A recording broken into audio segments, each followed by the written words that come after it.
Alright, let's jump into step 3. Let's break down Bob, okay? So here's that example block out that I showed you guys before. You can see the bottom version here is just the keys and step where you guys should be at right about now. And the version right above it there is that broken down, out of stepped, moving obviously with the in-betweens and somewhat finished up, okay? So I just want to talk a little bit about some examples, and then I'm going to dive in and do some animating for you guys. So here you can even see above this, there's another version of those same keys broken down slightly different, okay? And again, if you've built keys and stuff, you know, obviously they're going to seem very similar, but if you break them down, you can kind of start pushing and pulling to offset things. Let me even just show you some of the, you know, maybe more subtle things that maybe you're not going to notice. Coming out of my first pose, you're going to see there's an anticipation here and an arc forward where he stretches out, leaves his head and upper body behind some before everybody catches up and squashes back into the key here. And even here you can see it come around and back and down for the anticipation. As opposed to here, I'm a little bit more, I anticipate with the head and tilt the head and squash the head, pick it up, and then come a little bit straighter down, and even the head pushes down the body, and then the body goes down, alright? Badoom. So a little bit different breakdown in the beginning, and then we get into our squash and another anticipation because we've paused. Now we're going to anticipate once again, push out. And even here you're going to see that the upper body pushes the head, and then everything kind of gets pushed by the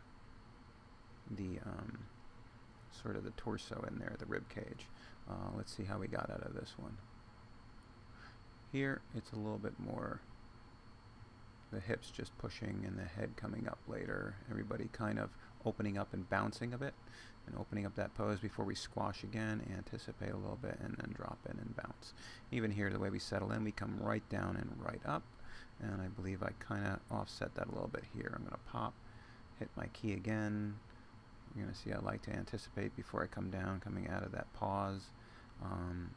Stretch in here.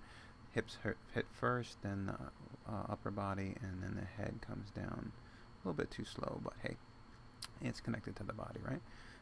And then even here, there's a bit of a pause here before we then come up and pop the head up and settle, okay?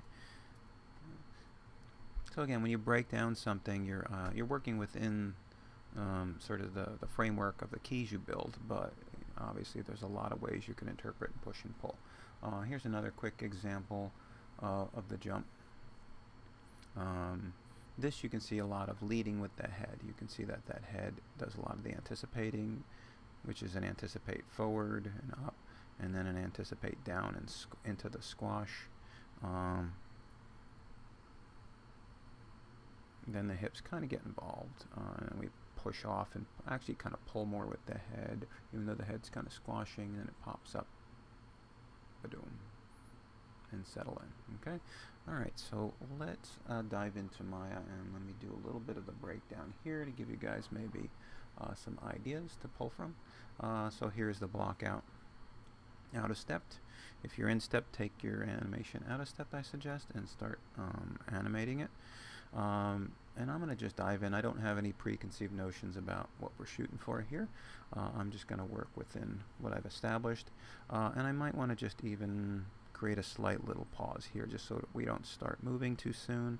And I'll just create a bit of a slow out here and key bob pretty quickly just to kind of keep that bit of quietness. And I'm going to keep that idea slowing out slightly and set another key and give another slight anticipation, and I might even, you know, give a little eccentric move to the head. Maybe the head anticipates by turning, opening up a bit. And I don't want that to feel too isolated too, so I'm going to get the body a little bit involved too. And the slight slow out's going to help too, okay? Actually, I'm even going to tilt the hips a bit before then he comes down, okay? Even here, I'm going to embellish this a bit, so I'm just going to select the guy. the whole control. I'm going to give myself a little bit of timing. I'm not worried about timing here at all. This is more of an exercise, and I don't want you guys to worry too much about timing. I want you to just, again, think like an animator and have fun offsetting and adding onto this and building onto your performance. Okay, so I'm going to slow into this just to give a slight pause. Once again, I like to kind of break stuff up. There's my slight pause into that first slight anticipation, where I'm going to then anticipate again. I'm going to just even hold them there, and I'll key everybody, and I'm going to anticipate with the head quite broadly then, and say maybe the head then pulls up in anticipation, and I want it to even tug on the upper body a bit. Again, thinking about the ball bounce. There's my anticipation, and then I'm going to then think again like the ball bounce and contact this like it's coming down and stretching down here now. Boom. And one frame later, I'm going to do the same like the ball bounce and squash this guy, and it starts to squash the torso and push the torso down some too. And the nice thing about coming from the head down, it's a little easier to control because the hips don't have to get in the way. Alright, so there I'm kind of leading with the head to push the body down into the squash. And in this case, I've been pausing him here, so let's just bounce him in and get him right out pretty quickly, okay? You know, whenever you change direction, you want that kind of feeling anyhow as far as things slowing in. So I don't mind there being a little time here to slow in slightly, but then I'm going to get out here, and I'm going to break up how he gets out here. Ultimately here, I'm kind of pushing off with the hips a bit. At least that was the idea originally when I blocked it out. So how do I get out of here? I'm going to steal this and get him out a little bit quicker by stealing the in-betweens that open him up a little bit, and middle mouse that back a bit and key that just to speed that up and say he's going to be faster pushing off. Although he's going to slow in here, I don't want that anyhow. I'll probably keep that moving and maybe build something somewhere in the middle like this. So let's say I don't really have an idea in mind. So that was my squash, and then I'm going to push off. You know, could I decide to lead more and leave the hips behind and then have the hips catch up later and then wind up taking over a little bit? So could the head again lead and tilt into this and even pull this, which might even tug a little bit on that. And I'm going to try and get everybody a little bit more in line here. Oops. Should be thinking about my shot camera and how that stage, whenever possible, is it beneficial to kind of show that second eye on the other side. Okay. I don't like the arc and how it's coming out. So again, that's another good reason to always be aware of your shot camera if you are working from one. I want to get a little bit more of the arc, so I'm going to give him more of that forward C to try and get him pushing out and then starting to come up and then popping up. Boom. Okay. And this is going to happen fast, so I'm going to change the timing right here. Again, thinking of timing and spacing. If he's pushing off hard here, I don't want that to take too long. So this could even be a one framer, really. Pop. And then he's going to continue moving here. And I'm just going to keep him moving through here just because it's going to help me with my timing, and I can break it down further there. I know he's going to keep moving pretty quickly all through here to come up. And that'll kind of get me a little bit more in the ballpark of making this guy launch out of there. Bingo. Okay. And it's amazing. As soon as you do that, you can kind of push him in the right direction as far as timing's concerned and progression of how fast or slow he should be moving at that time. Again, the jump guys bounce, the same thing, you know, when something squashes and pushes off, when is it fast, when is it slow? The push off, obviously, that peak moment when he pushes off just before he lets go of the ground is going to be his fastest moment, because once he lets go, he should slow in much like a ball to the peak because of gravity, right? Before he then comes down here, okay? And it speeds up once again.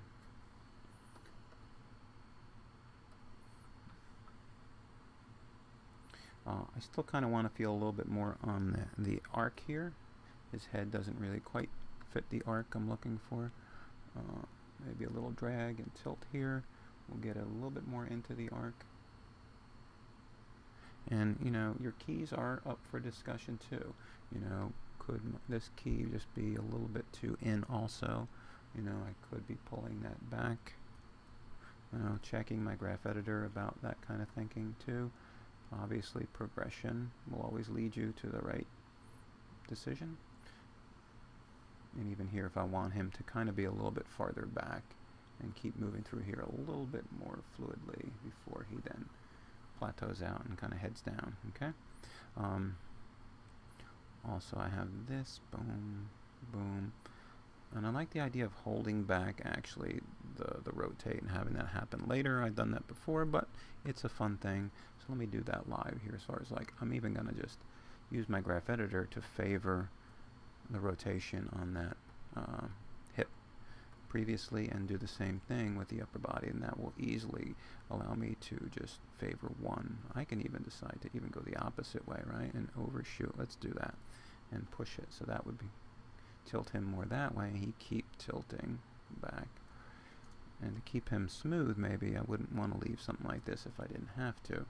So there's my push. Is that too extreme too? Probably. That's probably telling me that's why my arc probably doesn't feel as smooth as it could. Okay, when in doubt, smooth it out, especially on very fast actions, right? You want gradual changes and something like this, and that's going to lead you probably to a smoother performance. All right.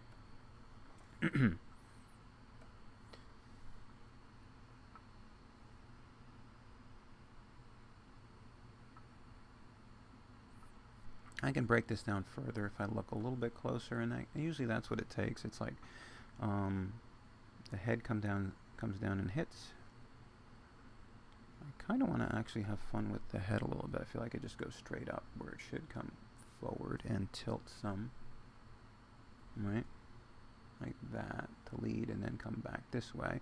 When it comes back this way, I want it to hit more and point back from where it came and then squash. And actually here, this is where I'll push the squash and have that head pushing a little harder. Boom. End up here. Maybe at this point too, the head starts to open up and even drag slightly back too. Boom, boom. So again, I was roughing it out before, and I'm getting a little closer and starting to think about this process of how this all unfolds. Boom. And since I want to lead and push the head off, I need somewhere to get the head out, and notice I'm not doing that right now. Boom. So I'm going to try and kind of get that feel and understand what needs to happen. Probably this isn't a good idea to have what I had happen here unless I'm going to squash it before he pushes off. So I think I'm going to move this key just a little further, and I'm going to try and give myself a bit of that pause before he pushes off here. So I'm just going to give myself another key. I really need to feel a squash in that head before it starts to get out of there, okay? And that's a one frame squash.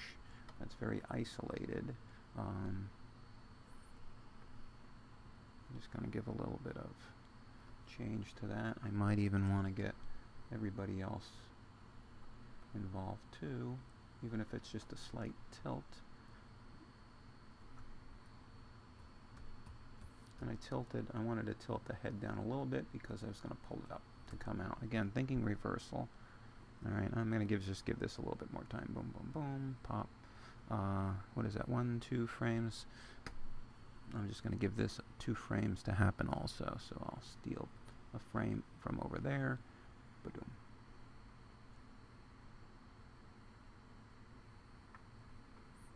And I'm even going to bring this in on ones and try and like force this. I'm going to key this one. And I just want to kind of look and see how I can get a nice straight shot out of here. And it might be about looking about rotating him a little bit more into there. And I'm going to leave the hips behind. Again, thinking about offsetting and keeping him more in line there. So what happens if the head jetted out, left the rib cage behind, and then it pulled the rib cage? Even here, I'm going to offset and keep leading a little bit more with the head. And then everybody. And then maybe the body then catches up as far as it starts to catch up. And this, I'm going to have this being pulled by the head a bit, and then we can all squash up later. And then the hips catch up last, okay? Let's see how that feels. All right, boom. Okay, so that's pretty much breaking down the first part of this. Boom, boom. That head's really bobbling around. Since it turns to the right too, I'm going to look to reverse that, and that's probably pretty much going to be my rotate Z in the head. Here you see it.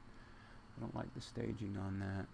I don't mind it tilting more this way as it comes in. I kind of like that, because then it's going to tilt that way and come in and rotate that way. Maybe it comes there a little too fast, so I'll have it continue moving, right?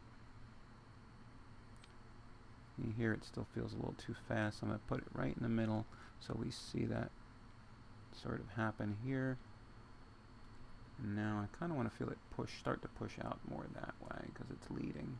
So I want that to feel like it points in the right direction. Even here, point it to where it's going, pop. And I'll just kind of keep it pointing that way, even through my key here. Bang. And then I'm good after that. Let's see if that feels a little bit better to me. Boom. Yeah.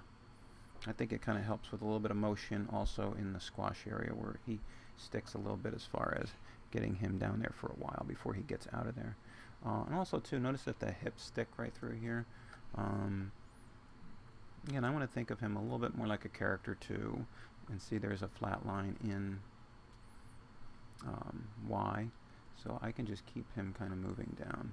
This is his, do I have his hips here? Let's see. No, there we go. Didn't think that made sense. We were going up. We needed to go down. Even here you can see him flatlining. So let's just keep that kind of moving through here, and I'll just even start to slow him out slightly through here. Ba-doom. At this point too, maybe it starts to push a little bit. And again, your progression is going to help you here. It's going to help say, well, let's not get caught up with the curve. I know we can be tweaking your tangent handles, and at this point you guys can be doing that as you're working in here and looking at your progression. Clean this up and drive it. Keep it nice and smooth. This should be part of your workflow. How your character's coming back. In this case, in Z, which is translating backwards, is another one. He kind of sticks here too. And this is what the graph editor is great for, because you forget to kind of tweak every little channel and get everything moving the way it should. And if you take a quick look and see flatlining or a bit of a messy progression, just quickly getting in there can help you finesse those areas. I might as well look at the side to side and see if I've messed up and adjusted that. It's really a straight back and forward. Looking at your rotates the same way, and looking for a progression that makes sense and is smooth. Obviously that looks pretty smooth. That though, getting in closer, obviously, this is the rotate Y, of how he turns a little bit. And sometimes it's just good to get in here and say, hey, let's just keep that progression nice and smooth at this point. Tweak your curves while you're here. This is going to go for finish, okay? This turn in, you guys are going to finesse this as best you can in the time you have. And turn this puppy in and say it's complete, alright? Alright guys, so I'm not going to break this down farther, but you get the idea. Okay, just get in there and start thinking again, applying that same sort of mentality with the bouncing bob project to the jump project, and break it down, and really offsetting stuff, arcing stuff, anticipating, leading and following. Okay, I will see you next time. All right, bye bye.